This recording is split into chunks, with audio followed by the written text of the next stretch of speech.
Sandra, vem cá um pouquinho o telefone aqui, depois pega ele.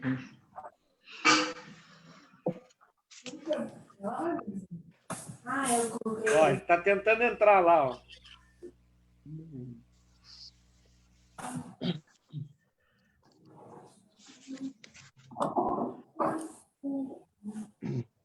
Eu sinto educação na cultura. Já tem vários na sala aqui conosco. Tem A 19 Sandra, na sala, né? Dimino. A Daniela não é a companheira do Fernando? É, tá aqui, ele tá ali, aqui. Eu acho que ele entrou, conseguiu entrar agora. Pessoal, estamos ao vivo. Ok. Então vamos começar. Sejam todos bem-vindos, nossos convidados, os participantes dessa sala, os que vão nos acompanhar pelo Facebook. Todos bem-vindos a esse nosso painel virtual que realizamos em todas as quintas-feiras já, há várias quintas-feiras, sempre às 19 horas.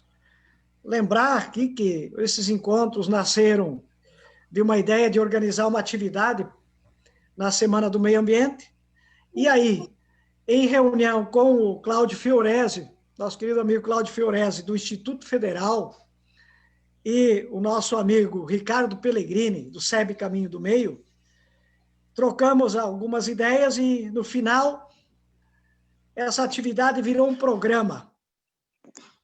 Uma maravilha.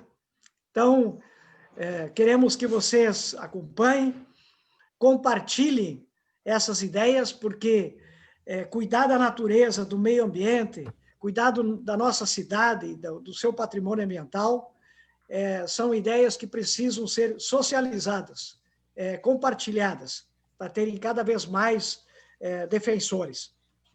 Lembrar que nós, nesse programa, já passamos por vários temas. O primeiro que nós fizemos foi o meio ambiente e a espiritualidade, e tivemos aqui a presença do nosso querido Lama Padma Samte, uma maravilha. Depois, nós debatemos a APA do Banhado Grande e o Parque Estadual de Itapuã, com a Deise Aparecida e com a Cecília Schiller. Depois, os povos, o olhar dos povos originários, com o cacique Cláudio Jimenez, com o professor Eluir e com a assistente, com a Regina Silva Miranda, que trabalha com assistência técnica aos povos remanescentes dos quilombos. Depois tratamos do Lago Tarumã, que tem um projeto com a Corsã, tem várias ações previstas para sua revitalização, e fizemos esse debate com a ALTA, que é a Associação dos Moradores do Lago Tarumã, e com a arquiteta e urbanista Olga Franco. Depois,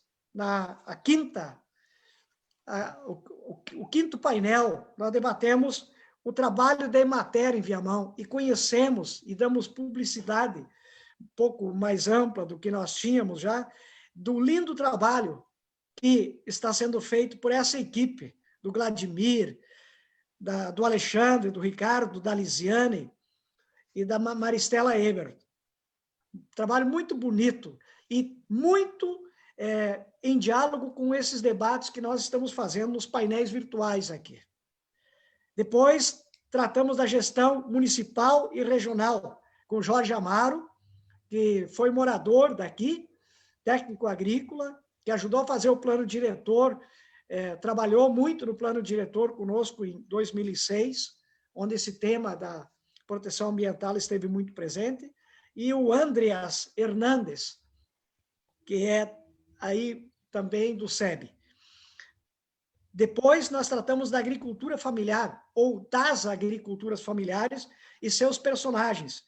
Tivemos aí a agrônoma Ingrid Barros, pesquisadora, professora, e também tivemos dois assentados, que foi a Julieta e o seu Leonildo Zang, que trataram da produção e de toda essa luta que eles fizeram para conseguir esse assentamento e todo o trabalho da produção da agricultura familiar e da agroecologia que estão praticando. E hoje, no nosso oitavo Vejam que nós já estamos no 8º painel virtual. Nós vamos tratar da agrofloresta e da permacultura, como com um questionamento. É o futuro da agricultura? E parece que esses conhecimentos, esses sistemas ancestrais e a produção integrada, misturada, etc., são coisas tão antigas e parece que estão renovando, né, a agricultura atual. Vão fazer ensinamentos para a produção de hoje. Então, ambas e todos esses temas aí, eles têm a ver com os cuidados que nós temos que ter com a Terra, com o planeta, né, com o cuidado com as pessoas para terem uma alimentação saudável, né, uma boa comida que não tenha veneno, e, principalmente, fazer aquilo que é possível em termos de reflexão e de práticas de produção para que o planeta seja cuidado, para que a gente tenha futuro. Então, esses painéis virtuais estão querem compartilhar ideias e cuidado com o meio ambiente. Nós desejamos que Viamão, que tem um largo patrimônio ambiental, tem uma riqueza ambiental muito grande, ela caminhe com um projeto de desenvolvimento que não polua tudo, que não estrague toda essa riqueza que nós temos, mas que sejam ativos, que a nossa riqueza ambiental seja um ativo, que ao lado do desenvolvimento traga vida boa para todo mundo e alimentação saudável para as pessoas. Então, desenvolvimento compatível com o nosso patrimônio ambiental. Por aí que nós estamos refletindo e pensando as coisas, e sejam, mais uma vez, todos bem-vindos para essa reunião e para assistir o nosso painel virtual Viamão e o Meio Ambiente. E eu passo agora para o Pellegrini, que vai fazer a apresentação de uma banca qualificadíssima dos nossos convidados para abordar esse tema hoje. Contigo, Pellegrini. Olá, pessoal. É uma alegria muito grande a gente seguir nesse nossos painéis virtuais, né? Onde a gente tem tratado, como o Serginho falou agora há pouco, né? De todos esses temas maravilhosos, né? Para que a gente possa engrandecer esse município tão belo, com todo esse ativo ambiental, ecológico, que nesse momento aí está muito atacado, né? Nossa ideia é exatamente a gente fortalecer todas essas frentes, né? E a agroecologia, né? Essa nossa parceria tem sido muito interessante, né? Muito alegre, junto com o Instituto Federal, o nosso Instituto Caminho do Meio aqui, né? Que é a nossa cara, a cara do Centro Budista, quando se apresenta num formato que não é o formato religioso, a gente se apresenta como o Instituto Caminho do Meio. O Instituto Caminho do Meio veio promovendo já há um longo tempo, né, muitas atividades nessa área agroecológica, na proteção do meio ambiente, nas políticas públicas e todas essas questões, né, que possam agregar não só conhecimentos, né, mas agregar a cultura de paz. Esse é o trabalho que a gente vem fazendo. E a questão de alguns anos atrás, quando eu estava morando lá na Chapada dos Veadeiros, junto ao Parque Nacional, eu conheci o Fernando Rebelo. E lá no SEB de Alto Paraíso, né, junto à Chapada dos Veadeiros, a gente começou esse trabalho lá no próprio SEB da agricultura sintrópica, que é esse tema, né, de hoje, né? Eu não vou entrar no tema de hoje, porque, exatamente como o Sérgio falou, tem pessoas, apesar de eu estar imerso aqui, a gente ter feito cursos aqui no Centro Budista, a gente tem uma área aqui do lado para a gente apresentar esse modelo, né? Tem pessoas que estão lidando no dia a dia, que é o caso do Matheus Silva, do Matheus Melo e o próprio Fernando, que vão falar disso, né?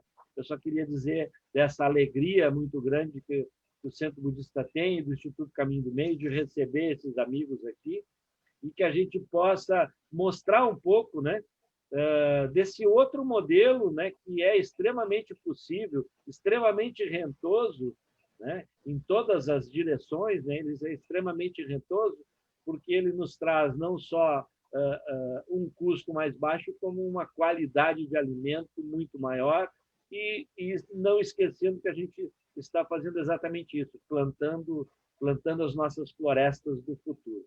Mas isso eu vou deixar para os meus amigos, né?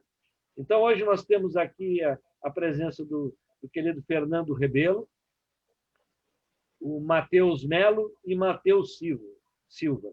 Eu gostei muito da forma que o nosso professor Cláudio Fiorese apresentou o último programa, então eu vou seguir nessa trajetória. Para cada um dos nossos convidados, ele poderia falar um pouquinho da sua trajetória profissional e como é que ele chegou e conheceu esse modelo de agricultura sintrópica, né? Então, é uma rodada simples, cada um fazendo uma pequena apresentação, fazemos essa rodada e depois a gente entra para uma fala de cada um, né? De mais ou menos uns 15 a 20 minutos, cada um falando do seu trabalho hoje, né? Com agricultura sintrópica. E depois nós vamos abrir para as perguntas. Hoje, nesse momento, a gente já está aí com o recorde, né? Não vou dizer que é o recorde, quem bateu o recorde foi o nosso querido Lama Padmasambhava, né? Mas das outras atividades, né, não tivemos esse público de 33 pessoas. Mas esse público, apesar de parecer não tão expressivo, né, é extremamente importante, porque são pessoas que estão realmente ligadas nesse tema, né? 33 pessoas, eu acho que é um número excelente.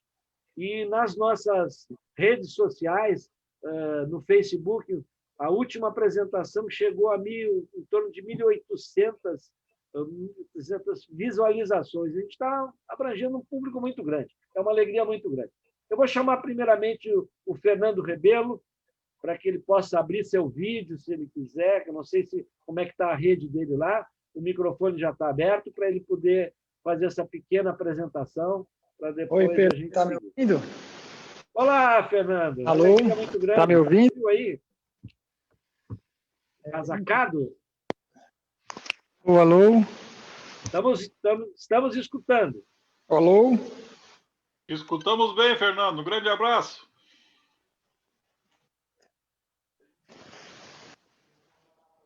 Pode seguir.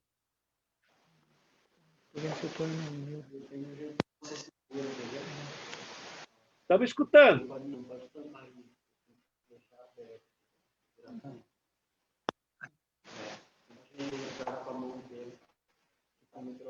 Isso aqui. Vamos ver. Está aberto o microfone? Tá aberto. Agora fechou. Eu acho, pode ser que seja melhor ele ficar só... Ô, Fernando. Fernando, é só abrir o microfone. Só abrir teu microfone, Fernando Rebelo. Eu abro o microfone, mas quando eu abro o vídeo aqui, fica sem... Vocês estão vindo? Estamos ouvindo. Sim. Aí eu não ouço vocês. Então, eu vou ter que fechar o vídeo, Ok. porque quando eu abro o vídeo, eu não ouço vocês, tá bom? Ok, Ok. sem problema. Então, a minha trajetória, ela começa há 25 anos atrás, que eu era estudante de agronomia, não é? E essa semana me mandaram até uma foto desse tempo, a gente lá ainda novo, 25 anos atrás, ouvindo o Ernest no campo lá. E as 3 pessoas que estavam na foto, eu olho para elas, meus amigos, né? E o Ernest, numa simples palestra na universidade, ele muda a trajetória de vida dos estudantes, assim. Então, é uma coisa muito impactante. E desde aquele tempo, eu venho seguindo o máximo que eu posso, acompanhando o rastro dele, assim, buscando aprender essa agricultura. Então, acho que é isso. Eu me formei em agronomia, né, há 25 anos atrás, e aos 24, e antes eu era biólogo. Então, desde aquele tempo, venho buscando aprender esse tipo de agricultura. Maravilha, Fernando, que maravilha. Vamos passar a palavra para o Matheus Silva, para falar um pouquinho aí do seu perfil, né? Boa noite, Pelé. Boa noite, pessoal. Estão me ouvindo bem? Que bom. Então, é um prazer enorme estar aí participando desse momento com vocês. Então, é a minha primeira experiência assim no Zoom. Então, eu estou bem apreensivo, mas estou achando bem interessante esse jogo de quadros aí de imagens. Então, eu conheci o Ernest foi em 2012, no Instituto Arca Verde, a primeira vez que ele apareceu no Instituto Arca Verde para nos ensinar. Foi um curso, uma formação de 3 dias e que aquilo foi muito importante na minha vida e foi quando eu consegui conhecer um professor que percebia a natureza desde uma perspectiva sensível, feminina e total. E isso para mim mudou, redirecionou assim a minha visão de natureza. Foi muito forte para mim aquele curso e a partir dali comecei a pesquisar, inclusive me aprofundar no tema e hoje inclusive trabalho com isso, aí sou parceiro da turma da Agricultura Sintrópica. Também sou formado em Geografia aqui pela nossa Universidade Federal e também participei por um período mais ou menos em torno de uns... fechou quase uns 10 anos, eu acho, no Instituto Gaúcho de Estudos Ambientais, o INGA, junto ao professor Paulo Braque, em Porto Alegre. Então, basicamente, essa aí é a minha trajetória. Então, estou à disposição aí para, de alguma maneira, poder colaborar com esse debate. Muito obrigado. Matheus Melo veio lá do Morro Roito, no Sapiranga. Boa noite a todos, boa noite, Pelé. Um grande prazer estar podendo participar aqui dessa live, né? Eu estou acompanhando desde a primeira, né? Eu acho que essa é novo para mim também, né? Como para o Matheus, a primeira experiência de falar, mas desde o início da pandemia tenho acompanhado muitos eventos a partir do digital, e eu acho que essa forma veio para ficar em algumas instâncias, algumas formas de comunicação aí. Agradeço muito, é uma honra estar podendo participar aqui, né, e podendo estar dividindo um pouco da trajetória que a gente tem. E a minha trajetória começou, né, eu sou agrônomo,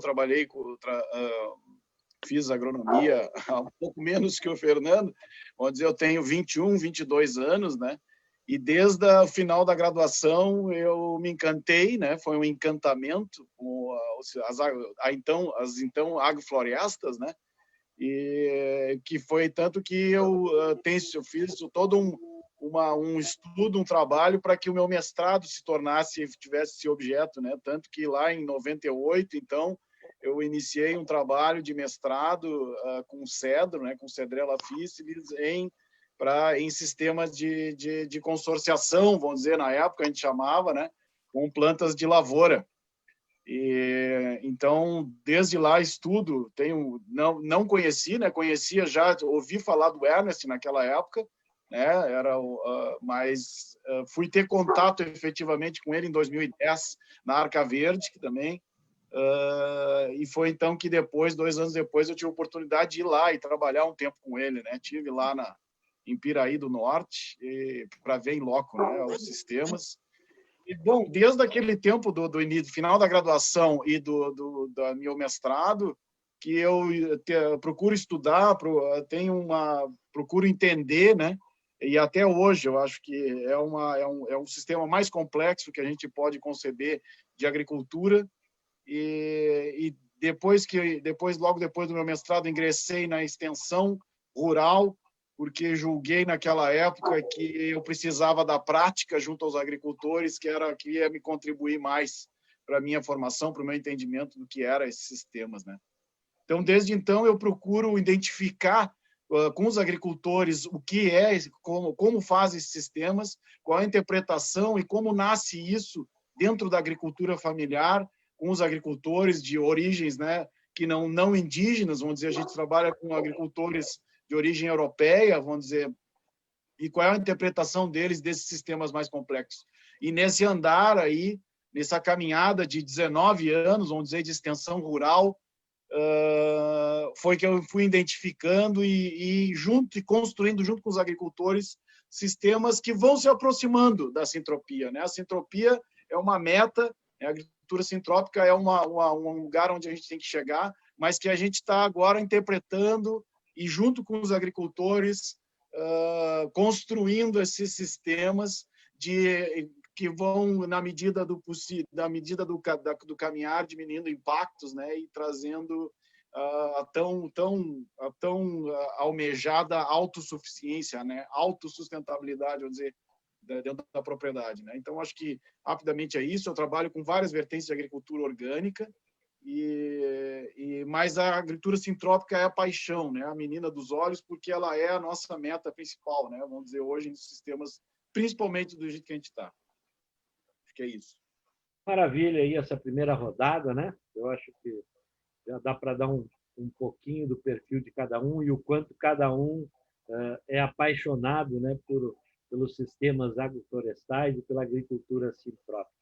Eu vou passar a palavra aí ao Fernando Rebelo de novo, novamente, e eventualmente muitas pessoas que estão entrando aqui na nossa live, né, podem não entender muito. Então, eu gostaria que o Fernando falasse um pouco aí desse princípio, essa agricultura sintrópica, o que é isso, se realmente, antigamente as pessoas falavam muito dos sistemas agroflorestais, o que vem de diferente nesse modelo de agricultura sintrópica, o que é essa inovação, né, que o professor Ernest, né, nos traz e que a tantos encanta, né? Então, eu gostaria que o Fernando desse um sobrevoo sobre isso e falasse também, não deixasse de mostrar, né, esse trabalho acadêmico e técnico, né, que ele está conduzindo lá na Chapada dos Veadeiros com os CPEAs. Passa a palavra obrigado, para ti, Pedro. Então, eu ouvi o que o Sérgio falou, né, e como que a gente pode conviver com as florestas e produzir comida. Eu acho que essa é a grande incógnita, que se a gente acha uma fórmula para isso, a gente consegue restaurar as florestas. E como a agricultura sintrópica se propõe a isso? Basicamente é conviver em harmonia com o planeta. E não é só isso, é restaurar as florestas. Então existe maneira, e isso é o que o Ernest desvendou, assim, ele tem um conhecimento ancestral dos indígenas que conseguiam conviver com a natureza em harmonia com ela. Mas eu não sei se isso a gente pode generalizar entre todos os indígenas, porque desde quando que a gente vem destruindo floresta? A gente vem destruindo floresta desde que o ser humano criou o primeiro machado de sílex, e a arqueologia data isso tem alguns achados antigos, mas de forma geral, há 10 mil anos atrás, né? Então, quando o ser humano cria o primeiro machado, o machado serve para quê? Para cortar madeira.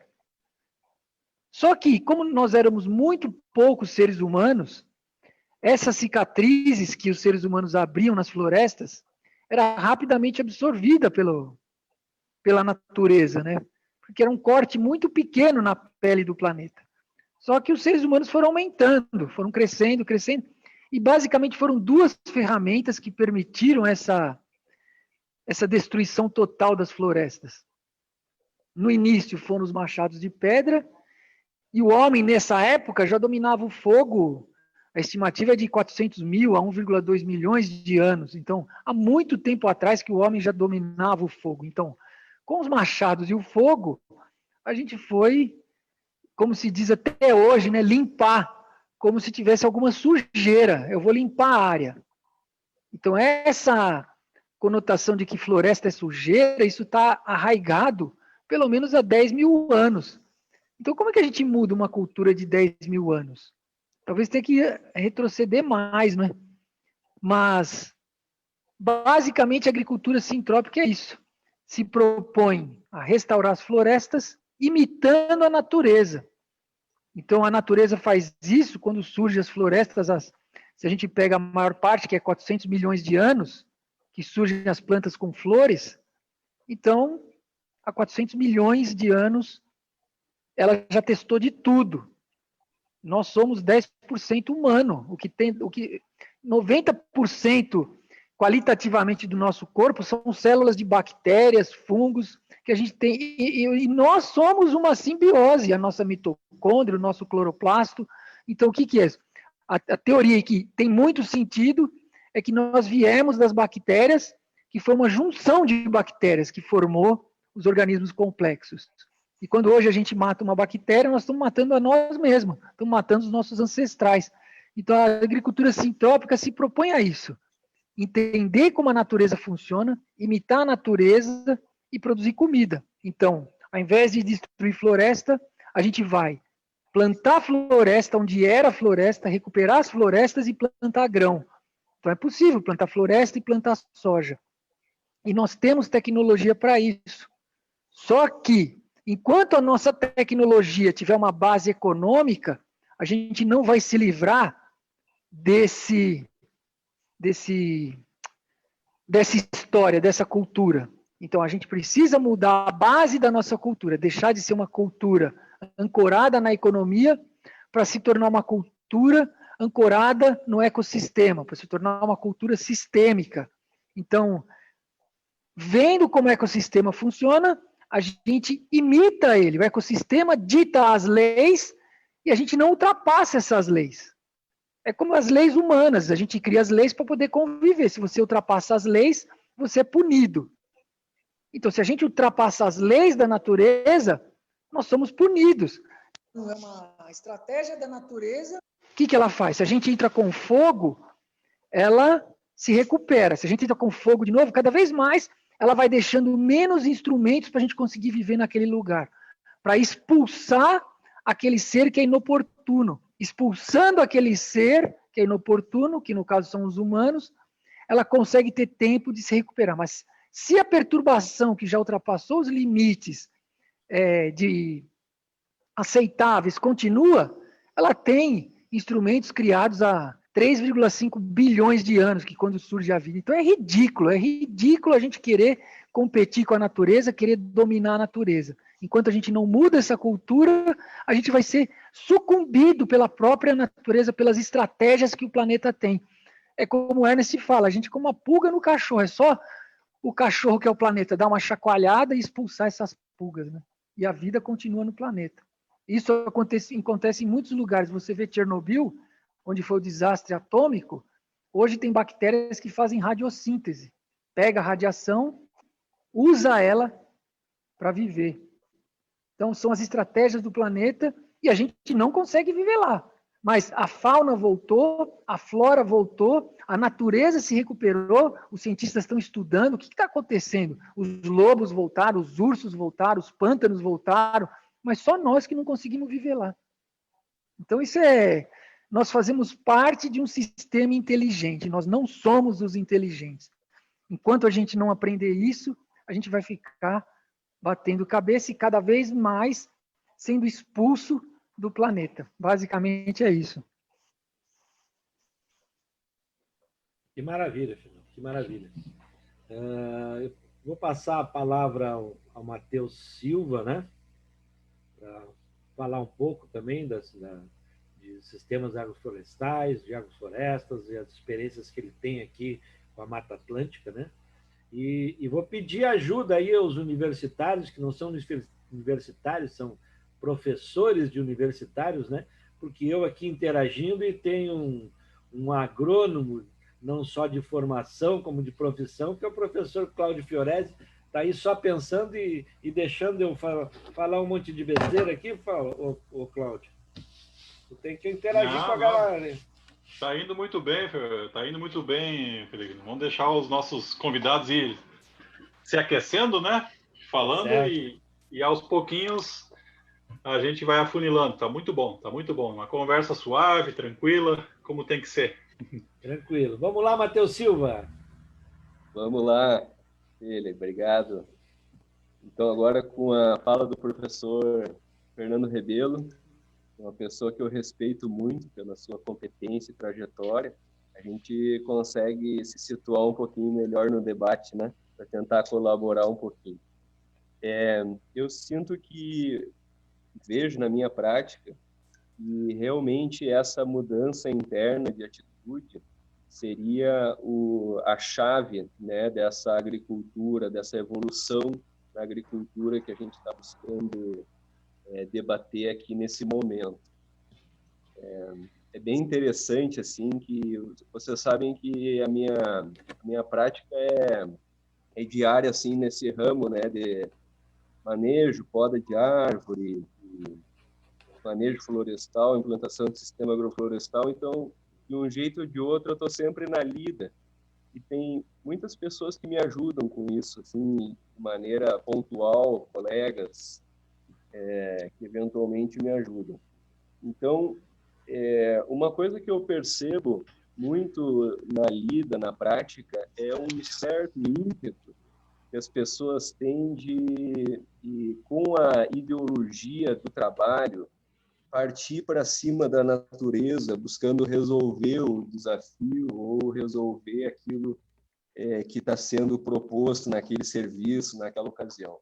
Então, parte para cima com aquela fúria, com aquela força, com aquela vontade, com aquela masculinidade, indo de facão, de motosserra, arrastando, puxando, cavocando, né, enterrando, fazendo o que for, né? E a agricultura sintrópica, ela, assim como a permacultura, né, inclusive, fazendo um parênteses, o Bill Mollison, ele deixa, que é o criador da permacultura australiano, né, já falecido, ele, no Introdução à Permacultura, que é um livro, um clássico dele da década de 80, ele explica bem, assim, essa necessidade que nós precisamos ter de, antes de intervir num lugar, perceber esse lugar ao longo de todas as estações do ano, a primavera, verão, outono e inverno, justamente para poder conhecer as variáveis da natureza naquele local antes de ter iniciativas.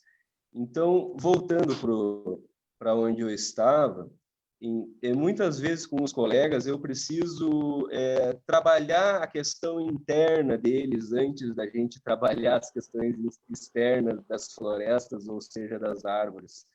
Preciso que eles se acalmem, que eles estejam bem, que eles estejam respirando bem, que eles estejam com o facão bem afiado, que eles estejam organizados. Porque a fórmula para as coisas darem errado é a gente ir com ganas para cima da natureza. O que eu quero dizer com isso? Essa postura de perceber as coisas, de sentir os cheiros, escutar, contemplar, né, de maneira mais profunda, num outro tempo, eu considero que isso aí é revolucionário.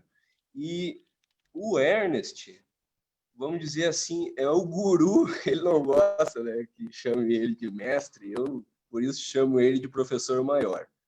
Mas ele realmente é a pessoa que consegue fazer essa leitura da paisagem, a leitura do meio, de maneira muito rápida, muito prática e muito verdadeira, porque ele tem introjetado nele o tal dos princípios, né? Que é inclusive já deixo a dica, apoiando o trabalho do professor Fernando, que está aqui conosco, que são os princípios da agricultura sintrópica, que estão à disposição no site do CEPES.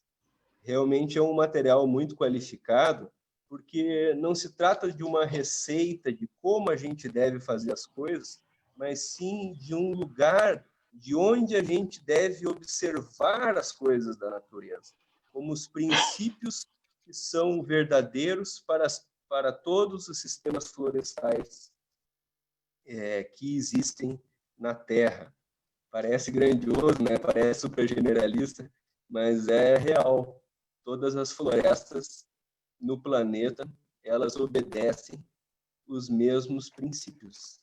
Então, na nossa Mata Atlântica, aqui de Viamão, a gente tem uma característica que é notável. Para quem é da nossa rede, até preparei aqui algo a esse respeito, que o agricultor aqui em Viamão, o agroflorestador, quando ele vê uma vegetação arbustiva, com um certo porte, até 3 metros, e ele vê ali as vassouras, vê o maricá, vê a pixirica, vê a capororoquinha subindo, vê o fumo bravo, as lantanas, salvia da gripe, erva de bicho. Quando ele vê esse contexto, né, ele já entende o estágio e a evolução que aquela floresta se encontra naquele momento. Se outras árvores estão naquela paisagem de interesse, é uma outra evolução, é um outro contexto que o agricultor está enfrentando, vai interagir naquele lugar. Então, a partir daquilo que a natureza nos mostra, tanto por parte dos vegetais quanto por parte especialmente da qualidade, da profundidade do solo, né, da acumulação de solo na floresta, é a partir daí que a gente toma as nossas decisões. Então, tudo isso para dizer que, para mim, eu acho que isso que é o revolucionário, uma agricultura passiva, uma agricultura feminina, uma agricultura onde a ação parte da contemplação. Não quero me estender muito. É muito bom de ouvir. Matheus. Maravilha.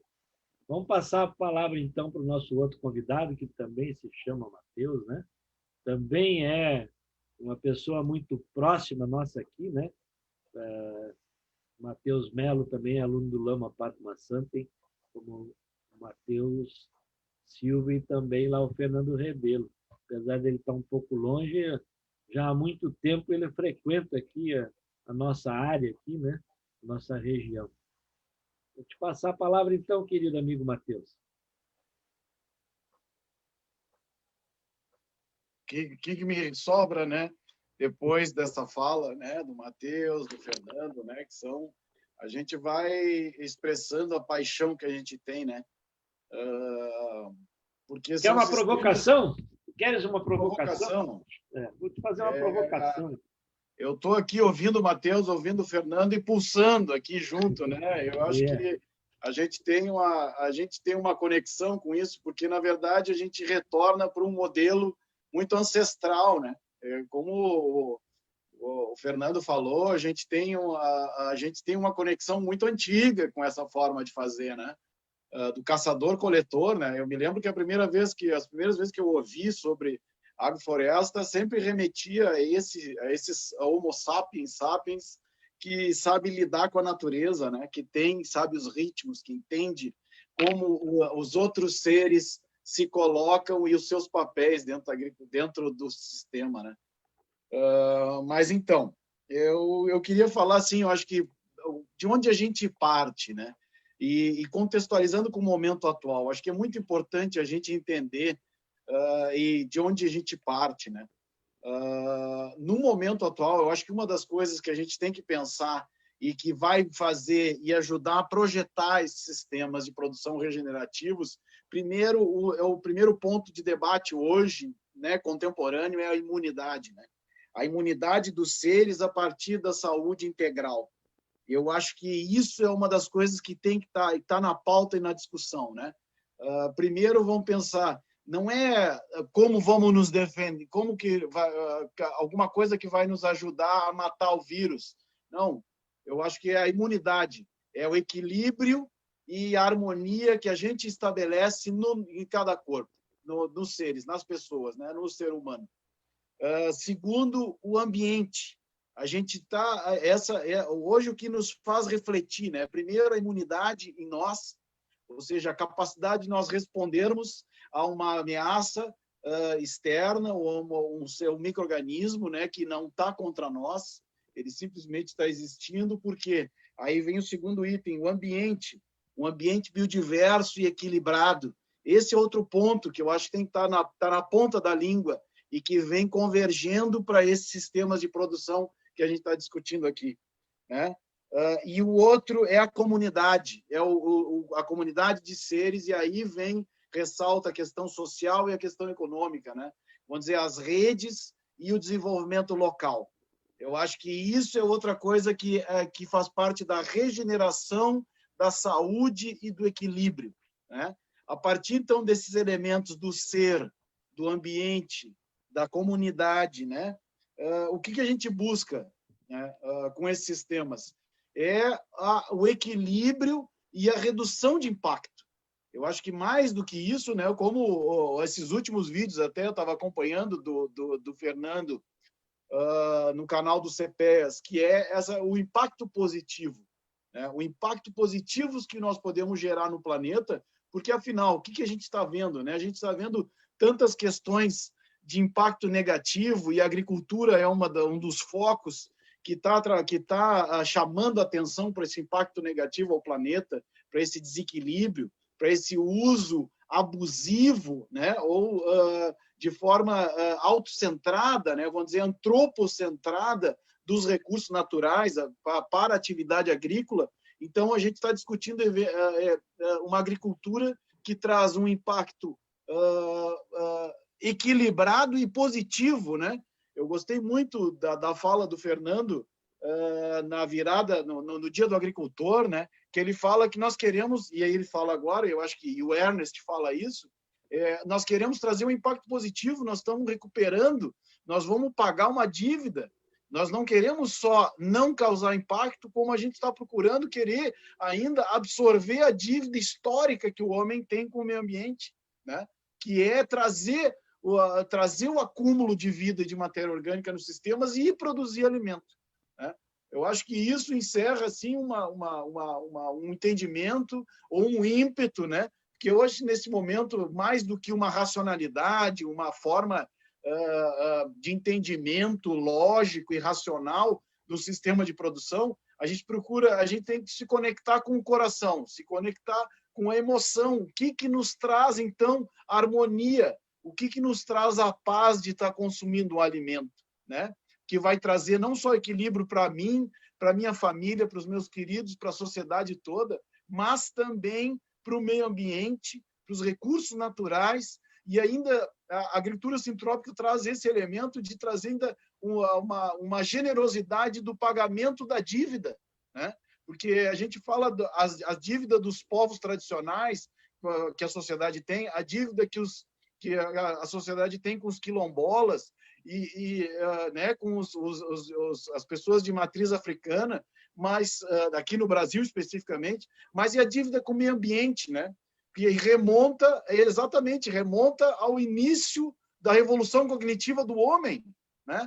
Ou seja, quando a gente começou a ter uma comunicação melhor e um entendimento melhor, a gente começou a destruir acima da medida, né? E nós estamos falando de milhões de anos, né, minha gente? Então, qual é essa dívida que nós temos com o planeta? A gente precisa tomar consciência primeiro disso. Então, a partir disso, e no momento que a gente está, a preocupação que eu tenho, eu ia trazer imagens aqui, mas eu acho que o melhor é a gente trazer o debate para as pessoas e fomentar isso, né? Esse momento de transição, né? Aquelas pessoas que estão com... isso é a minha preocupação no momento e o debate que a gente está fazendo nas redes. Ou seja, nós temos aqueles que estão convencidos, ok, nós precisamos fazer um sistema de produção em que a gente está conectados com a natureza, um mínimo de impacto e fazendo, né, não minerando, como diz o mestre Ernest, né, não estamos minerando nenhum lugar, não estamos trazendo insumos de lugar nenhum. Vamos gerar a produção e a abundância a partir do local que a gente está, né? Então, quando tem as pessoas convencidas, ok, a gente vai ajudando e procurando ajudar quem a gente consegue dentro das limitações que a gente tem. Mas e aqueles que estão na transição, que às vezes estão sem informação e que está começando o questionamento da necessidade de uma agricultura mais equilibrada? E aí, isso que a gente está trazendo, esse socorro e, acima de tudo, a preocupação que a gente tem, a transição, né? Alguns que estavam aqui, estavam na transmissão hoje à tarde, do pessoal de Santa Catarina, que está trabalhando com um conceito de plantio direto em hortaliças, que vem trazendo uma série de conceitos sem falar em ecologia, sem falar em agroecologia, sem falar em orgânico ou em agricultura sintrópica, mas querendo trazer essa massa de gente que está na transição. E eu acho que a preocupação nesse momento é como que a gente dialoga com agricultores que não sabem fazer de outra maneira que não seja aplicar veneno e botar adubo de alta solubilidade. Então, dentro disso aí, eu acho que é importante a gente vir trabalhando, e é nisso que a gente está trabalhando. Vamos dizer, a gente vai trabalhar inicialmente com essa concepção de que a vida, né, de promoção da vida. Então, a agricultura em que a gente convencionalmente trabalha com um aporte de nutrientes para a planta, e o solo como simplesmente uma base, um substrato, a gente trabalhar com processos de vida, com otimização de processos de vida para que então a saúde da planta venha, para que então a saúde do meio ambiente venha. E aí então a abundância desse sistema saudável e equilibrado nos traga a produção, nos traga o alimento, e aí a gente, junto com isso, ainda o equilíbrio e a saúde dos outros seres que estão manejando o sistema. Eu queria enfatizar esse ponto de que a gente vem tentando trabalhar com a agricultura, com esse conceito de sintropia nos sistemas, como enfatizando aqui na região dos sinos, com sistemas de hortaliças e sistemas com frutíferas, onde a gente vem introduzindo elementos para que, paulatinamente, os agricultores venham reduzindo a introdução de insumos e venham acreditando, apostando e enxergando o resultado da otimização da ciclagem de material orgânico e a produção de vida e a otimização da produção de vida no solo, e que vai gerar o resultado de produção.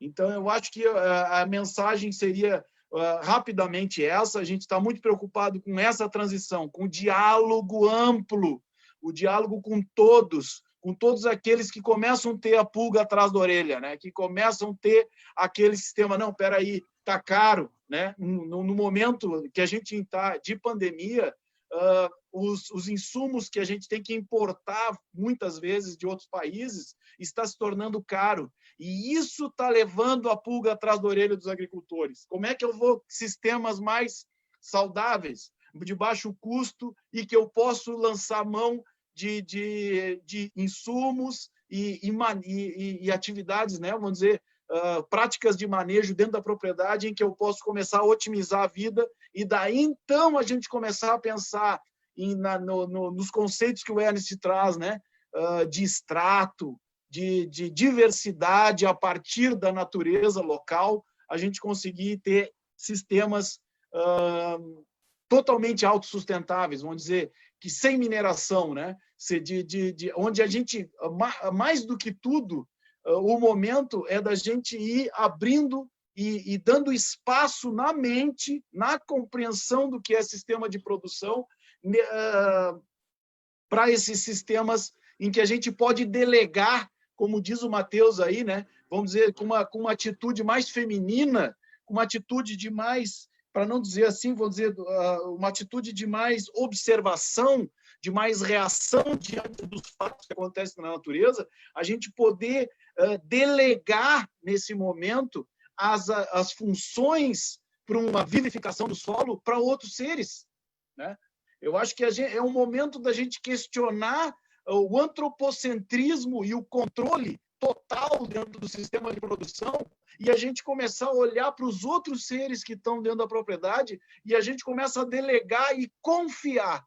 Eu acho que esse é o momento. A gente tem que procurar entender que existem outros seres que têm uma função milenar dentro do solo e acima do solo, que estão colaborando para que a gente possa produzir alimento e de forma equilibrada com o meio ambiente. Eu acho que a gente está no momento de relaxar, delegar funções e confiar que existem milhares, bilhões de outros seres na nossa propriedade, embaixo da sola do nosso sapato, que estão afim e têm a função de melhorar o sistema, de otimizar a vida, e a gente pode dar esse empurrãozinho e cedendo o controle, né, o controle essencialmente masculino, né, a propositividade, e delegar para esses seres que possam nos ajudar, né? E aí depois a gente pode chegar ainda no ratinho, pode chegar nos outros seres macro, né, grandes, que também, e a gente começa a chegar nesse entendimento de que os outros seres também estão manejando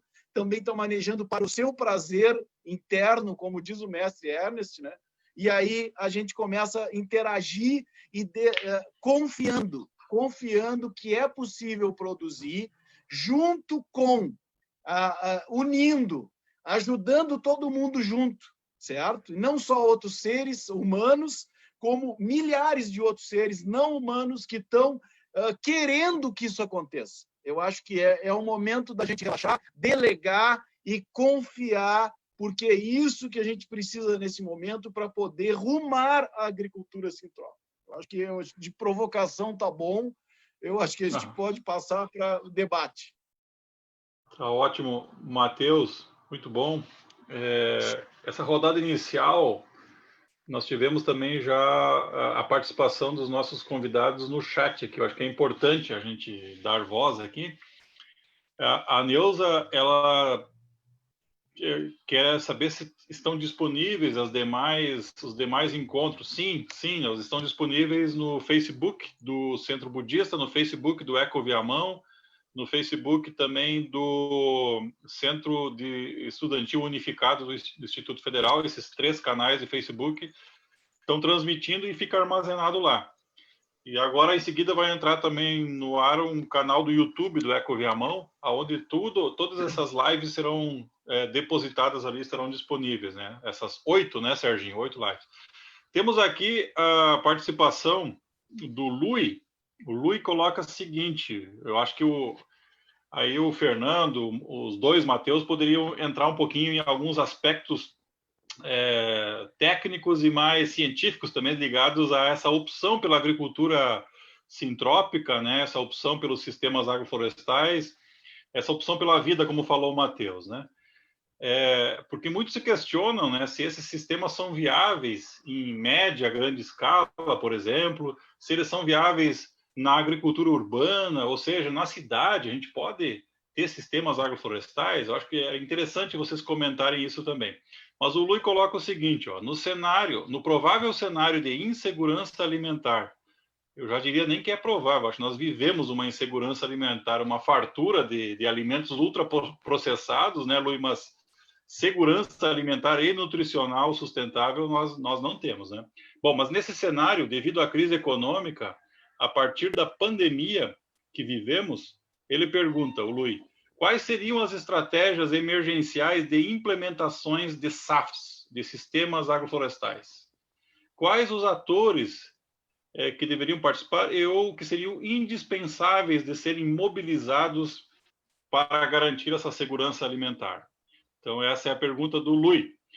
Depois, o nosso colega Marcelo Biasucci, da Emater, faz uma questão também muito importante para nós aqui do Sul, que é o seguinte, o clima temperado do Rio Grande do Sul tem uma resposta diferenciada em relação ao restante do Brasil, especialmente a Amazônia, né? Em relação ao processo de acumulação de matéria orgânica. Como poderíamos pensar a agricultura sintrópica para a nossa região? O SPDH, que é o Sistema de Plantio Direto de Hortaliças, né? Que o Matheus se referiu aí que a EPAGRE em Santa Catarina está fazendo um trabalho excelente em cima disso. Paraná também está. Enfim, poderia ser o início dessa transição, né, dos sistemas simples de agricultura para os sistemas mais complexos de agricultura. Então eram essas as questões do primeiro bloco aí. Fernando Rebelo, quem sabe começamos contigo aí? Então, reflexão.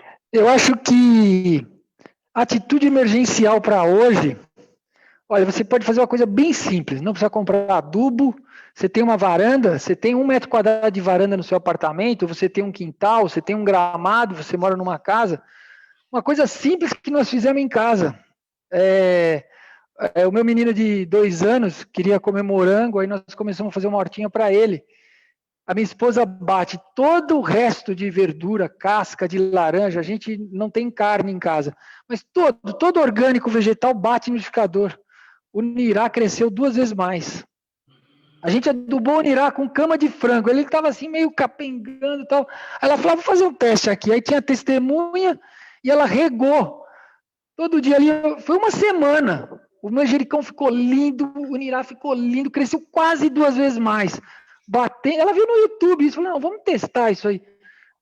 1 metro quadrado, começa num 1 metro quadrado. Por quê? Porque como o professor Fiorese falou assim, os alimentos ultraprocessados, eles são cancerígenos, isso mata a pessoa. A gente tem que comer, dar preferência a alimento cru. Se você não gosta de verdura, toma um suco verde, bate a casca, bate a folha da beterraba, a folha da cenoura, salsinha, põe limão, põe uma maçã. O que você tiver de verde, por que verde? O magnésio está em 300 funções do nosso corpo. 300 funções. Ele controla a pressão, controla... É inacreditável a capacidade de você se recuperar tomando clorofila. E quando você faz um suco verde concentrado, é clorofila na veia. E muitas pessoas que não têm acesso, assim, pelo hábito ali, tá muito mais, tem acesso, compra carne, porque foi educado na carne e refuga a verdura. Mas os vegetais crus, eles são fundamentais. Fundamentais. Então, isso é uma coisa básica. Agora, você pode fazer isso hoje, na varanda do seu apartamento. Compra sementes, pega um pouco de terra e rega com o resto da sua cozinha batido no liquidificador. Não precisa comprar adubo. Isso é o começo. E aí você fez, aí não tem mais espaço na varanda, vai na praça. Combina com os vizinhos. E se o vizinho não quer, você planta sozinho e o que produzir você reparte com ele. Ele vai ver que a cenoura plantada na praça é muito melhor do que a cenoura comprada no Ceasa. Porque quando você não usa adubo químico, você permite que a cenoura cresça absorvendo os micronutrientes, não absorve só o nitrogênio, absorve macromoléculas orgânicas, é isso que dá o sabor no alimento. Não é o NPK. Os antibióticos das bactérias que estão no solo. Esse é o começo, essa é a atitude emergencial inicial. A gente dominar as praças, dominar esses campos de golfe que a gente tem na cidade. É o primeiro passo. A gente vê cidades que fizeram isso porque foi uma crise econômica há muitos anos atrás, nos Estados Unidos, tem filme mostrando isso. As pessoas mudaram a vida, não tinha dinheiro, foi plantar nos terrenos baldios, foi plantar nas fábricas abandonadas, e começaram... E o que dá isso? Isso dá, é o que o Sebastião Pinheiro fala, biopoder camponês. Isso dá poder para as pessoas, dá independência. E é isso que os agricultores estão procurando hoje, uma alforria agrícola. Porque eles querem se libertar do veneno, querem se libertar das sementes transgênicas, querem produzir a sua própria semente. Não querem ser escravo das megas corporações. Porque nenhuma corporação vai oferecer independência. Porque se oferecer independência, ela fale. Então, eu acho que isso é a primeira pergunta. O clima do Rio Grande do Sul, eu fui, de certa forma, assim, muito, eu diria, incompetente para perceber isso, porque foi por 3 anos eu no SEB lá e tentando... Cara, por que nós não conseguimos? Passei o 2º ano, nós não plantamos árvore. No 3º ano, aí caiu a minha ficha. O Rio Grande do Sul, a colonização é muito antiga. Então, as florestas foram limadas. Quando eu falei, cara, mas quais são as árvores? Não ouvi as pessoas falar. Principalmente porque muitas pessoas urbanas não sabem o nome das árvores, não sabem que árvores existem. Eu ganhei um livro do Rio Grande do Sul. É inacreditável. Centenas e centenas de tipos de árvores, mas não existem mais. Então, assim, se o Rio Grande do Sul dá uva, dá pêssego, dá kiwi, dá framboesa, dá maçã, dá pera, ele não vai dar agrofloresta? Não, porque as pessoas não sabem, porque não tem a floresta. A floresta tu vai encontrar naqueles grotões, vai encontrar nos parques nacionais, nas unidades de conservação, porque eu vi um menino outro dia no Paraná, assim, ele falando as maravilhas do plantio direto, moleque de 7 anos. Infelizmente, ele não conhece floresta. Ele nasceu em cima de uma terra lavrada. O pai dele nasceu em cima de uma terra lavrada. Quem sabe o vô dele viu a destruição das florestas. Então, Da Patagônia ao Alasca, as florestas são estratificadas, tem andares. Tem muito mais andar na Amazônia, mas na Noruega tem andares. Na tundra, se você pega a tundra, que não é floresta, mas você olha lá no estrato herbáceo, tem os andares, tem as rasteiras, tem aquelas que tem 5 centímetros, 8 centímetros. Se você vai no mar, tem estratificação. As algas estão acomodadas em florestas, em andares também. Então, o problema é que a gente não conhece, nós perdemos essa capacidade de enxergar todos os organismos no planeta, todos os seres, eles são munidos com os mesmos sentidos que nós.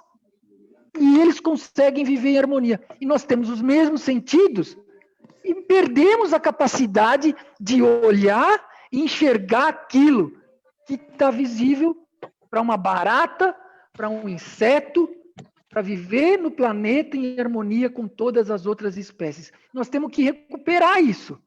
Se recupera é desde a criança, com uma ecoalfabetização, ela aprende a ler, escrever, matemática, e ela aprende a entender como o planeta funciona. Ela entendeu isso, ela vai levar isso para a vida dela. Então é básico, eu acho que basicamente, eu acho que é isso. E eu acho que o fundamental o dia ele tem 24 horas. Então a gente tem que priorizar aquilo que é útil para o planeta. Nós temos que cumprir a nossa função, a nossa missão como espécie. E a gente só consegue fazer isso, não é no mundo das ideias, é quando a gente tem uma ação, a gente concretiza, a gente acende uma luz, e aquelas pessoas que estão procurando por uma luz, elas olham e falam, olha, eu estou vendo uma luz. E ela vai lá e vê que aquilo é uma luz mesmo, aquilo é um caminho. E ela se junta ao movimento de agricultura sintrópica, que é isso, a gente acende uma luz, fala, olha, gente, dá para fazer diferente. Nós estamos liderando a fronteira, não é no Brasil, nós estamos liderando a fronteira no mundo.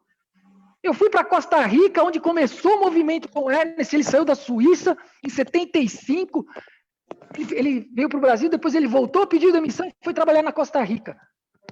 Eu fui lá para ver, para mim foi super importante. Não tem mais nada na Costa Rica. Eles estão vivendo dos dólares americanos do ecoturismo. O agricultor não pode cortar árvore, porque a floresta gera dólares para o turismo, não gera dólares para o agricultor. Então, o que nós temos no Brasil, e isso é em português, Ernest fala português, o que nós temos é a pessoa, um gênio, super capacitado para resolver o problema da fome no mundo, que é devolver as florestas para o planeta. É só isso que nós temos que fazer. Nós só temos futuro se a gente tiver floresta. Então, é isso. Obrigado, Fernando. Do Matheus Silva, Ricardo. Antes do Matheus Silva e do Matheus Farias falarem sobre essas duas questões que foram colocadas, na mesma linha, só para aproveitar o embalo aqui, tá? A Agda Ikuta, a Agda, né, que é da Secretaria de Desenvolvimento Rural e tem um trabalho importantíssimo do ponto de vista institucional, da coordenação da política estadual de agroecologia e produção orgânica. A Agda coloca aqui, tem um microfone aberto ali, eu acho, alguns. Se puderem fechar, pessoal, o microfone fica melhor. Coloca assim também, Matheus Silva e Matheus Farias, que vocês vão falar, depois o Fernando pode complementar também. Pelas suas experiências, a partir das suas experiências profissionais aí, quais as principais estratégias de estímulo à transição agroecológica e para chegarmos em SAFs e agricultura sintrópica, que é um longo caminho até chegar lá? Na verdade, como o Fernando sempre coloca, tomar atitude, né? Começar a mudança agora no primeiro metro quadrado que tu tiver disponível, como ele fala e fala muito bem. Mas ela continua, Agda. E como é que seria o ideal, assim, em termos de interação, pesquisa, ensino e extensão, né?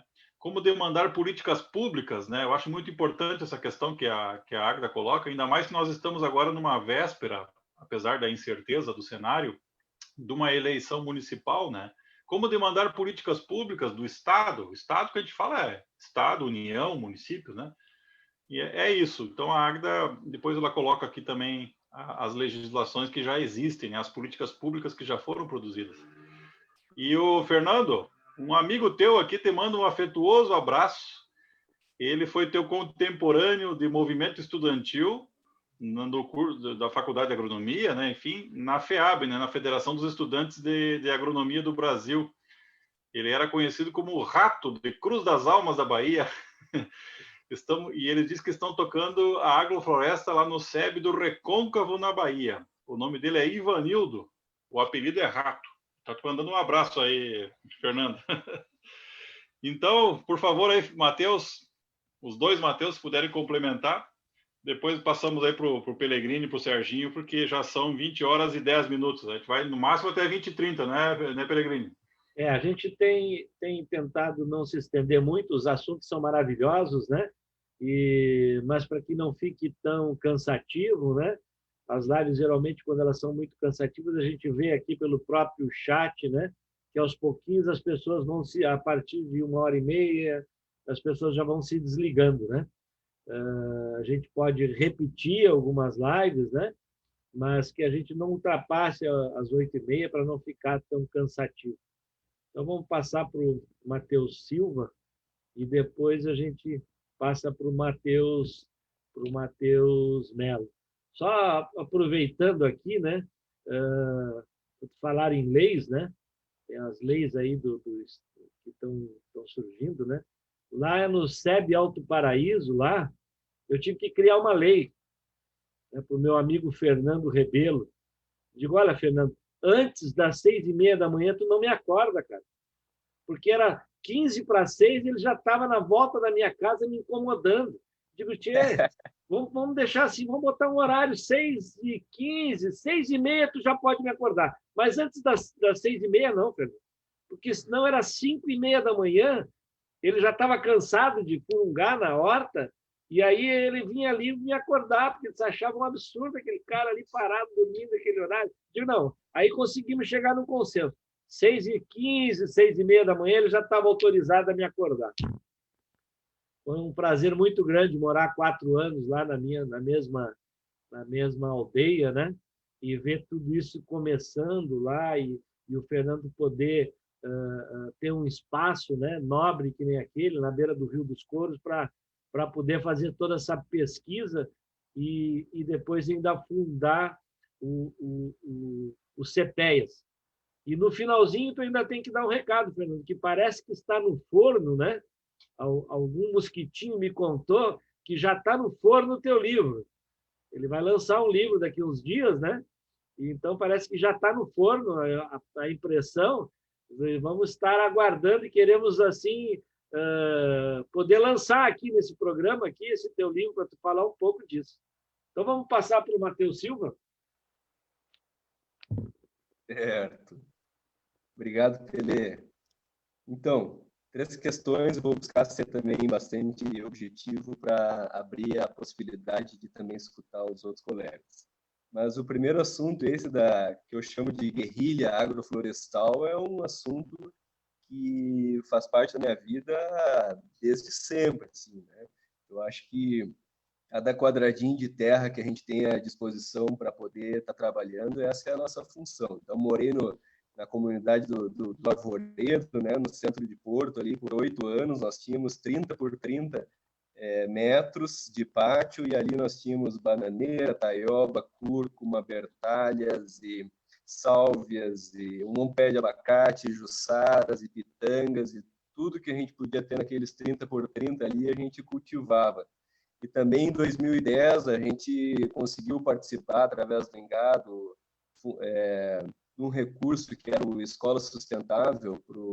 Foi a primeira vez na história da educação pública, na época do governo Lula, que o Fundo Nacional de Desenvolvimento da Educação investiu entre 7 e 14 mil reais por escola para investir em educação ambiental somente. Então, as escolas nos procuravam para fazer coleta de água de chuva, instalar estufas, instalar hortas e fazer tudo que há muitos anos os professores de educação ambiental sonhavam fazer e nunca podiam porque não tinha recurso. Nós ajudávamos eles com isso. Foi uma experiência incrível, por quê? porque a escola pública urbana ela tem uns quadradinhos minúsculos, muitas vezes, e ali é que tem que ser desenvolvida a agricultura, né?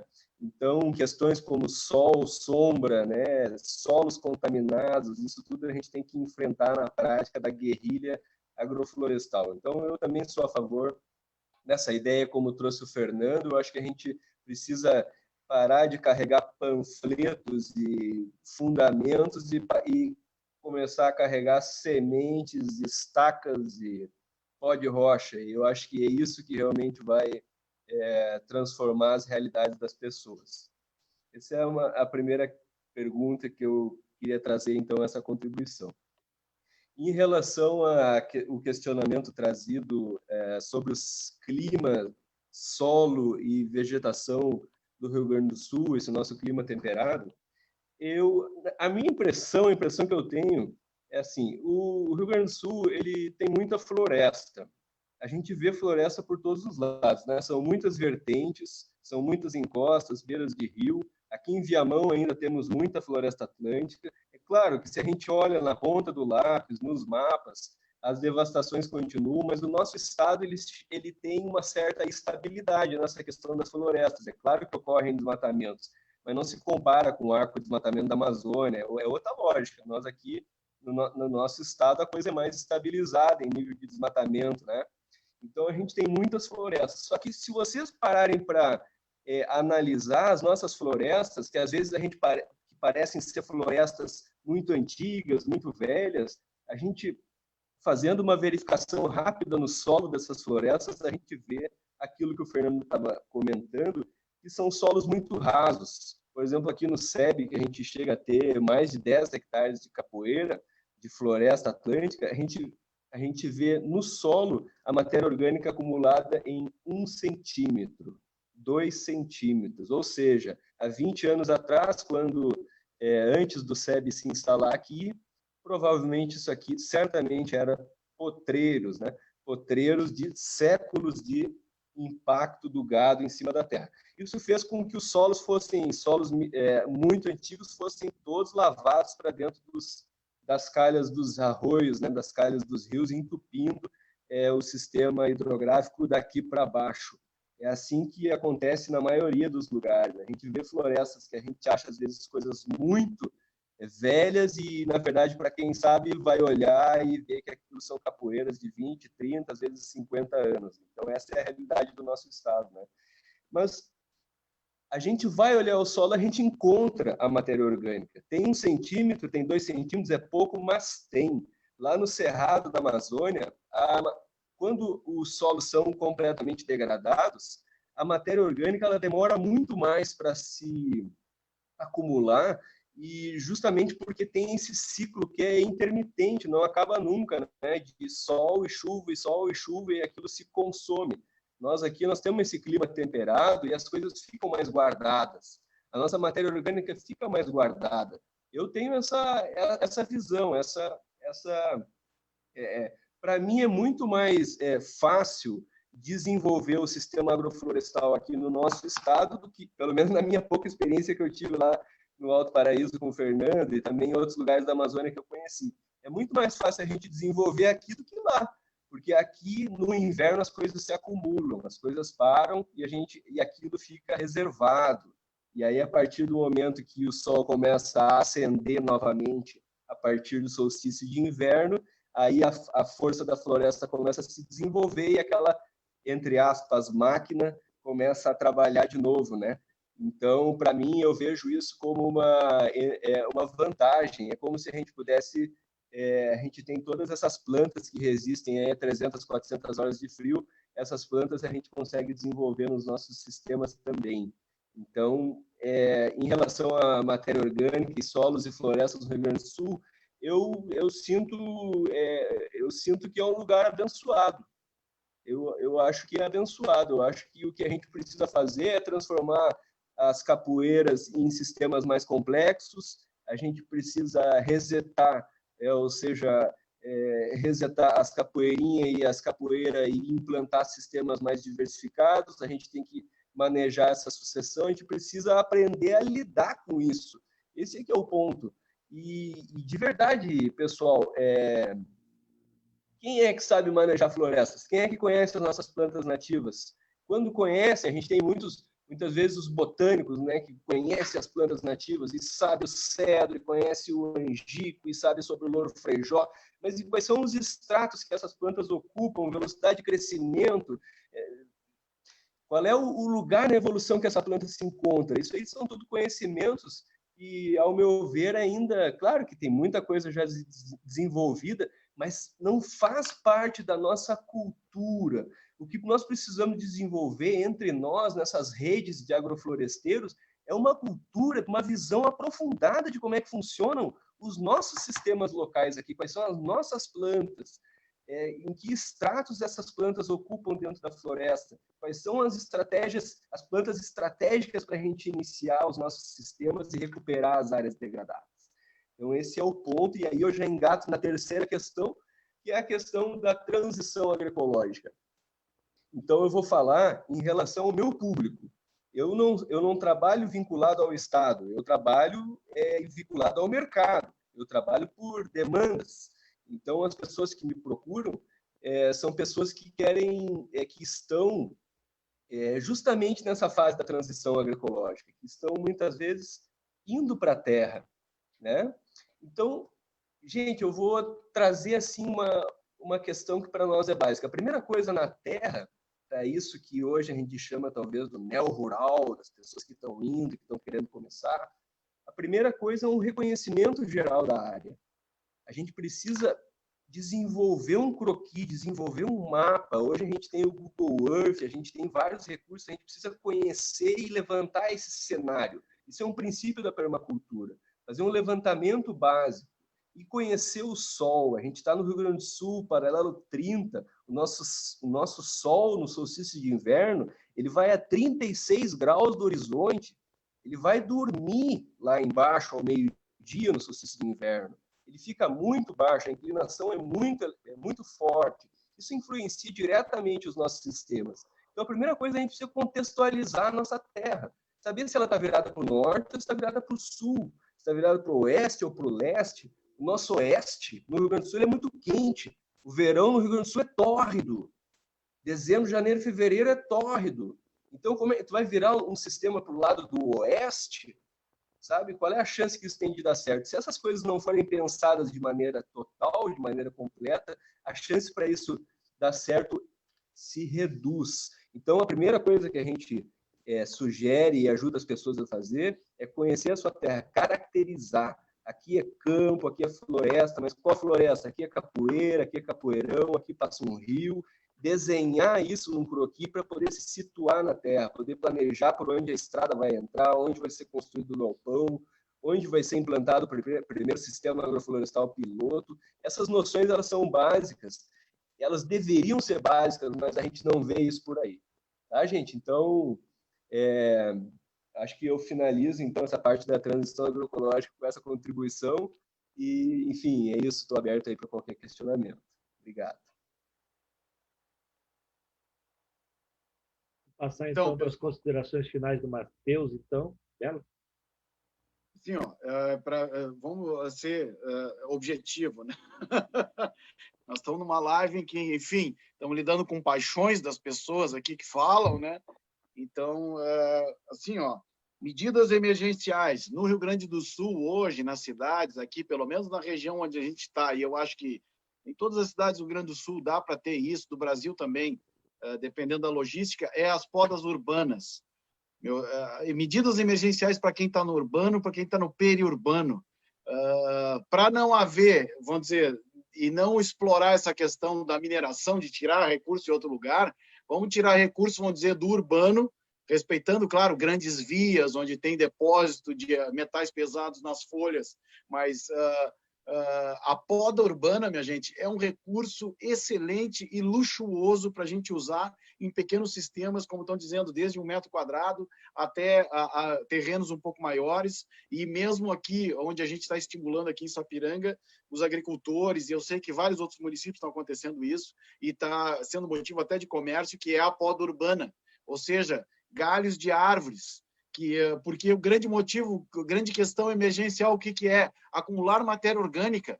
Nós precisamos acumular matéria orgânica nos sistemas de produção. A própria biodinâmica, o Rudolf Steiner diz que a matéria orgânica é e o acúmulo da matéria orgânica no solo é o que vai promover a saúde dos sistemas de produção. Então, a grande lógica hoje, prática do que fazer, é acumular matéria orgânica para ativação biológica. Mesmo que essa ativação biológica, que a gente tem algumas técnicas de fazer isso mais rápido, mas que a gente possa, através do acúmulo e do acúmulo de material, como diz o Rebelo, mesmo que seja da horta batida, né, o resto de material da cozinha, que a gente bata e bota na nossa floreira, na nossa área que a gente possa colocar, para produzir algum alimento. Acúmulo de material, e se for de árvores, melhor ainda, é uma grande estratégia que está sendo usada, e hoje, politicamente, pelas prefeituras, é um grande mote, vamos dizer, né, político, vamos dizer, transformar um problema ambiental, vamos dizer, de acúmulo de entulho, que seria, né, esse material, essa riqueza, esse recurso, que são os galhos urbanos, para a produção de alimentos.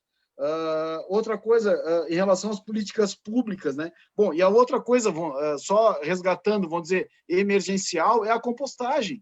Vamos resgatar nas escolas e nas residências a compostagem dos resíduos da alimentação, né? Tu tem uma grama, os vizinhos, hoje as pessoas estão ensacando a grama que cortam e, né, impermeabilizando a grama para jogar para longe como uma coisa indesejável e, na verdade, é um grande recurso, a grama, a poda de árvores. No Rio Grande do Sul, a gente tem uma cultura de poda muito forte dentro do urbano e que pode ser um grande recurso para as áreas urbanas e periurbanas, certo? De pequena escala, né? Eu acho que tem municípios se movimentando em relação a isso, fazendo esse serviço para o cidadão. O município que pode fazer isso, eu acho que é um grande ganho político, que é transformar um problema sanitário em produção de alimento de qualidade, tá? Guardando as devidas, né, vamos dizer, vias de intenso acesso, que pode acumular metais pesados nas folhas, mas a gente podendo fazer um trabalho minimamente planejado, a gente tem acúmulo de matéria orgânica, que eu acho que é a questão emergencial hoje, é isso. Nós temos que acumular, porque isso vai fazer ativação biológica, isso vai fazer trazer minerais e captar recursos, né, CO2, e diminuir problemas com extremos ambientais que nós estamos vivendo, e isso vai ser uma coisa constante daqui para frente, extremos ambientais. Nós saímos de uma seca histórica no verão, estamos num período de chuva, né, intenso, agora não tanto, mas nós tivemos um período de chuva intenso agora aqui na região, e essas questões, a agrofloresta, os sistemas sintrópicos, com acumulação de matéria orgânica e vida vivificando o solo, raízes, como diz o Rebelo, injetando, né, materiais para se relacionar com micro-organismos e ativando a vida no solo para produzir, isso é uma questão emergencial. Em questão às políticas públicas, né, uma provocação da Águida, eu acho que eu agradeço a Águida por isso, porque é importante, nesse momento, aqueles políticos que estiveram ouvindo, aqueles que tiverem acesso a algum tipo de decisão política, primeiro, estimular unidades modulares de produção. A agrofloresta, ela exige uma intensa mão de obra, mas de materiais não é tão grande assim a demanda. Então, se tivesse políticas nos municípios, no Estado, para implementação de unidades modulares de sistemas sintrópicos, isso é extremamente viável, e principalmente nas áreas urbanas e bairros periurbanas, para a produção de alimento saudáveis, né? Outra coisa, capacitação de técnicos, políticas públicas para capacitação de técnicos. Hoje eu trabalho numa empresa que não é pública, mas que se relaciona com o governo estadual de forma a prestação de serviços, né? Vamos dizer, eu trabalho na Emater, eu tenho que dizer isso, né? Eu trabalho com um público em geral, então uma política pública é capacitação de técnicos, precisamos muito disso, né, de estímulo interno dentro dessas instituições como a que eu trabalho, como outros técnicos que entendam essa lógica de produção. Outra coisa, educação nas escolas, né? Como o Matheus disse, a gente precisa entender que a acumulação de matéria orgânica doméstica, assim como alguém que pretende fazer uma produção um pouco além do que a doméstica, envolve acumulação de matéria orgânica e de uma maneira que a gente tenha que fazer, que a gente possa fazer tecnicamente viável e que possa fazer de uma maneira acessível às pessoas. E a compostagem é, hoje, um processo aparentemente simples, que se aprende na quinta, na sexta série, mas fundamental para que a gente tenha matéria orgânica de qualidade para começar sistemas de produção, não só urbanos, periurbanos, como na agricultura de larga escala. Nós temos que trabalhar com planejamento, né? E ainda hoje, às 8 da manhã, estava discutindo com um agricultor, produtor de leite, como fazer isso, como abdicar de agrotóxico para dessecação de uma área de adubação verde para a introdução do milho, né? Como fazer isso? Como produzir grãos em escala? Nós temos que ter planejamento. E quando estamos falando em agricultura sintrópica, então, mais do que tudo, fazer planejamento e, então, podemos ter capacitação de técnicos. Isso é muito importante. Nós precisamos que os técnicos ganhem a confiança para trabalhar com o agricultor nessa transição, certo? Com essa lógica de promoção da vida. Outra questão é investimento nos jovens rurais. Hoje, os jovens rurais são a grande, vamos dizer, a grande esperança e o futuro da agricultura, não só familiar, como empresarial também. A juventude está ligada, vamos dizer, tem esse ambiente digital muito tranquilo de trabalhar. Hoje, no rural, se tem muito isso, principalmente nessas regiões onde a gente tem perto de grandes centros. Então, tem como a gente chegar de forma digital e trazendo esses conceitos para a juventude. A juventude está mais aberta a trabalhar com questões de regeneração, de relação harmoniosa com o meio ambiente, né? Ela está mais aberta a isso. Então, como a gente pode fazer isso com agricultores, vamos dizer, tradicionais, mas jovens de famílias de agricultores tradicionais que possam, então, vir a introduzir esses elementos e essa compreensão de promoção da vida e de promoção da biodiversidade com mais tranquilidade. Eu acho que a nossa esperança e o grande mote vai estar com a juventude rural, que tem essa abertura, que tem essa comunicação mais forte com os consumidores, e a partir dessa consciência coletiva que está se criando, e no Rio Grande do Sul a gente pode dizer que não é pouca a consciência do consumidor. Hoje o consumidor quer comer um alimento melhor. E eu acho que uma pandemia nos provoca mais a isso. Que tipo de alimento que vai nos trazer imunidade, né? Então, esse é o questionamento. E um agricultor jovem, um filho de uma família de agricultor convencional, tem uma abertura para a gente começar a trabalhar com técnicas mais sustentáveis de promoção da vida, né?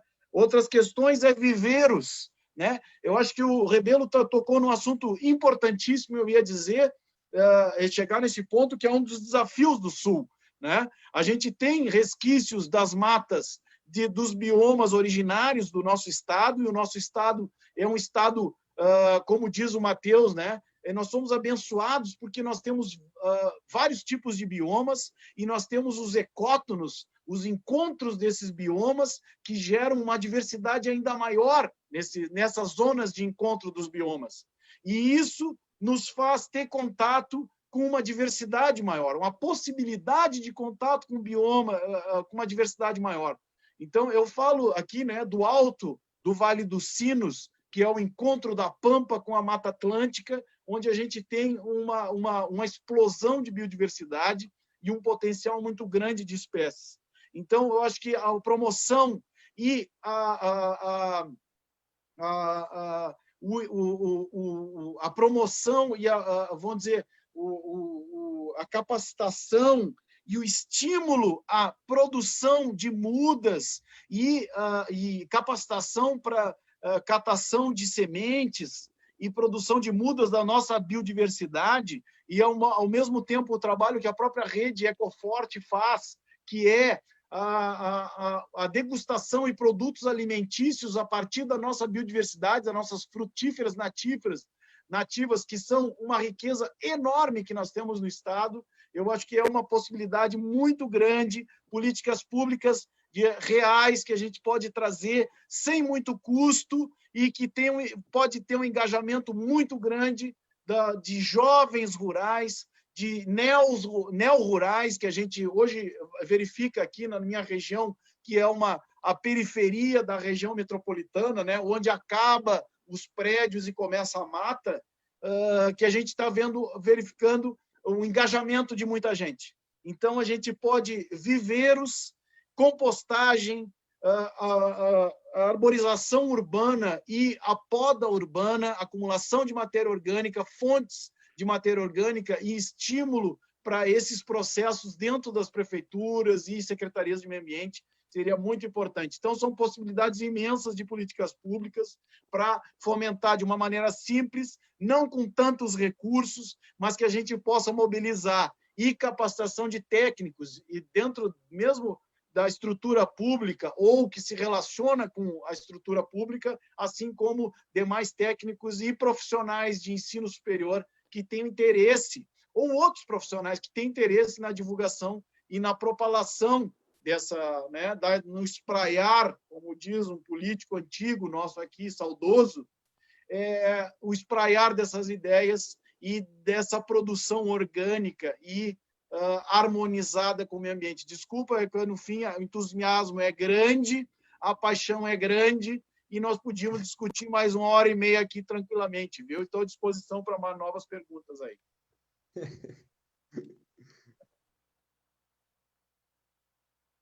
Vamos. Então, eu acho que pelo adiantado da hora, né? Vamos passar as considerações ao Sérgio, né? Para o Fiorese também, para a gente já ir se encaminhando para o encerramento. Vamos lá, Serginho. Meu caro Pellegrini, eu só quero fazer uma consideração aqui, que o Matheus Silva, ele nos tirou uma pressão enorme, né? Porque quando começou tu fala em agrofloresta, a imaginação que vem logo é de uma extensão de terra grande, de espaços amplos e tal. E tirou uma pressão da gente que tu pode fazer coisas em pequenas áreas, todos podem fazer algo. Então, isso é um conceito, foram ideias que circularam, que são, na minha opinião, bastante democráticas quando se trata de tomar uma atitude, de fazer algo nessa direção. E dicas muito boas, assim, de coisas que até a gente já vem fazendo, mas escuta e tu vai aprendendo, tu vai aperfeiçoando, e amanhã tu vai fazer um pouco melhor. Muito bom, eu diria assim que uma baita noite, Pellegrini, uma baita noite, usando a expressão gaúcha aqui para elogiar os nossos convidados, o seu conhecimento e a partilha do seu conhecimento com que vai ficar gravado agora, todo mundo pode acessar. Nós vamos seguir, na quinta-feira que vem vamos estar de volta, com outros programas e tal, então, nosso muito obrigado e vamos nos aperfeiçoando aqui nos painéis virtuais, Viamão e o meio ambiente. Pelé, não sei se o Fernando não queria fazer um fechamento aí da fala dele. Sim. Então tá, de minha parte, então eu abro mão da minha palavra aqui, porque eu já falei demais, agradecendo muitíssimo aí ao Matheus Silva, ao Matheus Farias, Matheus Melo, da Emater, colega, e ao Fernando, né, que esteve conosco, e todo mundo aí, né, todo esse povo aí que está na sala e no Facebook também. Para ficar de uma forma bem clara aqui, queria perguntar para o Pellegrini, eu sei que o Pellegrini gosta muito de carro, né? Ele é apaixonado, aí ele conta as histórias com o pai dele, que pegava aqueles carros possantes. Eu estou com um Porsche aqui, Pelé, 911, tu quer trocar para aquele Celtinha seu? Pau a pau. Você me dá aquele Celta seu, eu te dou um Porsche 911. Ele que entende de carro, eu sei qual que é a resposta dele, pô. Ele vai dizer que ou ele vai duvidar, porque um oferecimento tão vantajoso para ele, porque ele entende de carro. Então, quando a gente fala com o agricultor, é isso que nós estamos oferecendo. Então, quando o INCRA dá terra para os agricultores num assentamento, muitas vezes o agricultor não sabe andar de bicicleta. Ele veio da cidade, é um novo agricultor, e o INCRA dá um avião a jato. Quando dá 20 hectares, ou quando dá 1 hectare em Ribeirão Preto aqui, que é terra roxa, é um avião a jato. Então, eu acho que, e respondendo aquela última pergunta, como que a gente faz essa ação de política pública, né? Eu acho que nós, como técnico, é empurrar a pedra morro acima, que é construir uma vitrine. É um conhecimento novo, é ancestral, mas essa é a diferença. Ernest, ele tem um conhecimento que muitos indígenas tinham, de viver em harmonia. Mas, diferente de um indígena, Ernest se propõe a resolver os problemas da agricultura moderna.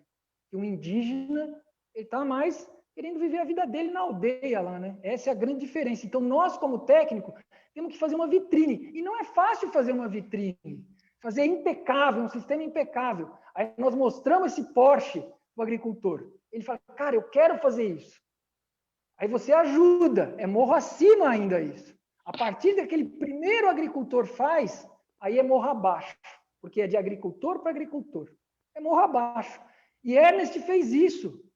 Treinou mais de 10 mil agricultores. Não é à toa que, quando mudou o Código Florestal em 2012, ele colocou que é permitido, o novo Código Federal disse que é permitido fazer agrofloresta em APP. Eu não tenho dúvida que isso, grande parte desse artigo na lei, nós agradecemos a Ernest. Colocar que é permitido fazer agrofloresta, que é o melhor lugar para fazer agrofloresta, na beira do rio. Você resgata, produz uma mata produtora de alimento. E aí eu resgato a última pergunta, né? Como que a gente faz no Rio Grande do Sul? É porque, e olha, do Brasil inteiro, o sul do país é o lugar que nós temos menos experiências, porque é o lugar que Ernest menos visitou. Mas se eu mostro a experiência agora da Suíça, do filho do Ernest, que é um clima muito mais rigoroso, neva lá. Tem que guardar feno, porque neva. O filho dele tem uva, a média de produção é 4,5 kg por pé. Se o agricultor produzir mais de 4,5 kg, ele perde o subsídio do governo. O agricultor não se esforça para produzir mais que 4,5 kg.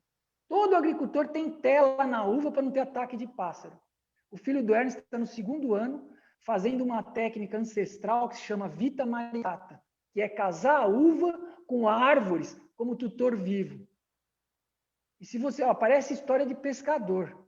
Mas quando ele fez isso, teve pé de uva que deu 70 quilos. Não, cara, isso é história de pescador. Não, eu vi as fotos. 70 quilos, ele perdeu o subsídio. Mas ele está dando risada para o subsídio. Ele está dando risada. Um pé de uva produziu 70 quilos de uva.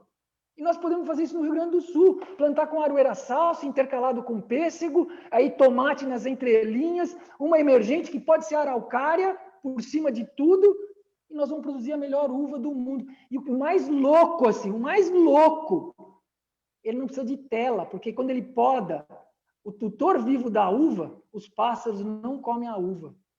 Não, isso é ficção científica.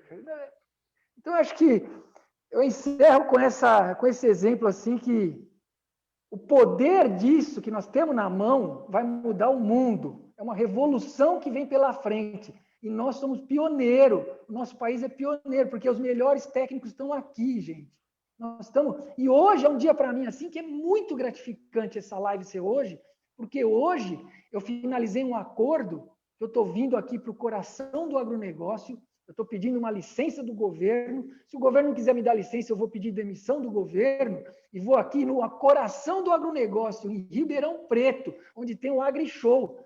Nós estamos montando um projeto grandioso, que eu estou vendo ali na frente, a primeira universidade sintrópica do mundo, nascendo aqui em Ribeirão Preto. E a gente está fazendo parte dessa história com o apoio do Ernest.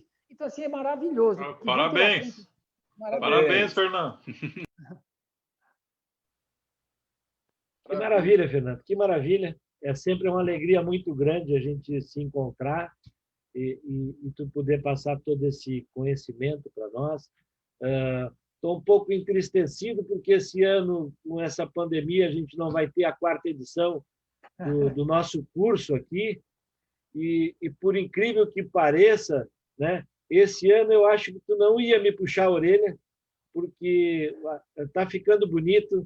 Tem uma galera aqui ajudando bastante, o Luigi, que esteve por aí, né, fazendo perguntas, tem a Denise, que está aqui embaixo, estou vendo aqui, a Dize.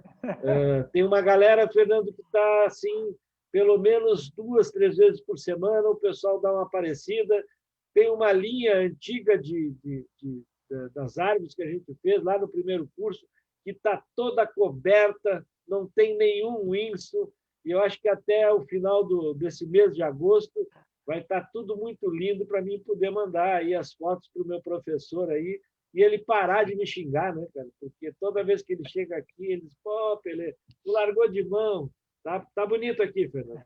O trabalho está bonito e eu acredito que a gente vai conseguir deixar isso de uma forma que as pessoas possam visitar e ver que num espaço pequeno, que é esse nosso aqui, que deve ter uns 500 metros quadrados aí, né, não passa disso, na faixa de 400 a 500, né, a gente possa ter um pequeno paraíso de agrofloresta. Né? Viu, Pelé? Eu acho que devido ao grande interesse do pessoal aí para a continuidade do tema, a gente vai ter que voltar a esse tema mais à frente. Eu sugiro que a gente faça uma live lá por outubro, que é a época do curso, né? Tu trabalhando lá firme, né? E a gente assistindo aqui pela tela. Legal. E o Fernando te xingando ali, o Fernando te orientando, te xingando ali. Não, ele não sério, consegue. Ele vai quebrar a tela, ele vai entrar para dentro da tela, porque ele não vai se aguentar, ele não consegue aguentar só olhando. Mas valeu, pessoal. Quiserem abrir seus microfones aí para dar um alô, um abraço. Eu, de minha parte, valeu, Matheus Silva, colega da Emater lá de Sapiranga, Fernando, Serginho. Valeu, Fiorese, valeu, Peregrini. Até quinta. Valeu, pessoal. Parabéns aí. Marcelo, todo mundo. Muito bom. Fernando, estamos aguardando aqui o livro sair do forno. Quem sabe a gente, na próxima live, a gente já bota aqui o livro e faz a live. Isso aí. Valeu, muito obrigado aí para todos. Boa noite, um abraço. Obrigado, Matheus Silva, Matheus Melo. Neuza. Boa noite, queridos. Obrigada. Boa noite. Boa noite. Pretendo assistir as próximas todas. Foi muito bom. Grande abraço. Sempre conosco, Sandra.